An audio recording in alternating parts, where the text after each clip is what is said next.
ज्ञापन का मुख्य उद्देश्य ये है कि पूरे जिले की गोचर जमीन, जिसमें कि सुप्रीम कोर्ट की ये रूलिंग है कि गोचर जमीन का कोई भी प्राइवेट अधिग्रहण किसी भी परिस्थिति में भारत सरकार के कानून में नहीं है जो कर दे, उसको नजरअंदाज करते हुए, अपनी मिलीभगत के चलते हुए नोएडा के प्राधिकरण के अधिकारियों ने, तहसील के कुछ अधिकारियों ने मिलकर टोटल गोचर भूमि जितनी भी जमीन थी पशुचर की, गोचर की, वो सब प्राइवेट बिल्डर और कॉलोनी वालों को दे दी है। आज हम लगभग पिछले 20 साल से मांग कर रहे हैं कि भाई गाय कैसे बचेगी, हमें बताया जा कि बिना गोचर के गाय किस तरीके से बचेगी।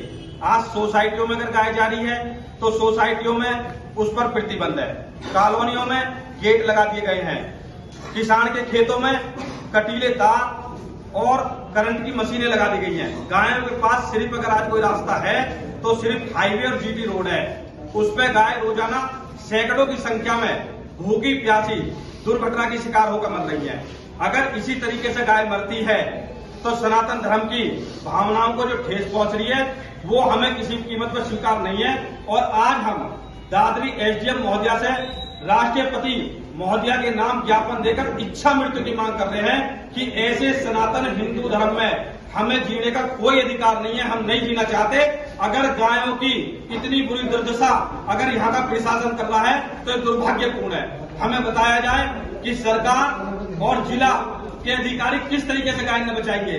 गाय जब मरवाने के लिए रोड पर ही भेज दी, मजबूर कर दी, तो गाय किस तरीके से बचेगी। इसी को लेकर आज ज्ञापन दे रहे हैं और हमें उम्मीद है कि हमारे देश की महामहिम राष्ट्रपति महोदया हमारी इस इच्छा मृत्यु की इस पत्र को भावनात्मक स्वीकार करेंगी और हमें जीने का कोई भी, हम नहीं चाहते कि हम जिए। अगर गाय का सम्मान नहीं हो सकता तो हमें जीने का भी कोई अधिकार नहीं है। इसी को लेकर आज हम दादरी तहसील में ये ज्ञापन दे रहे हैं।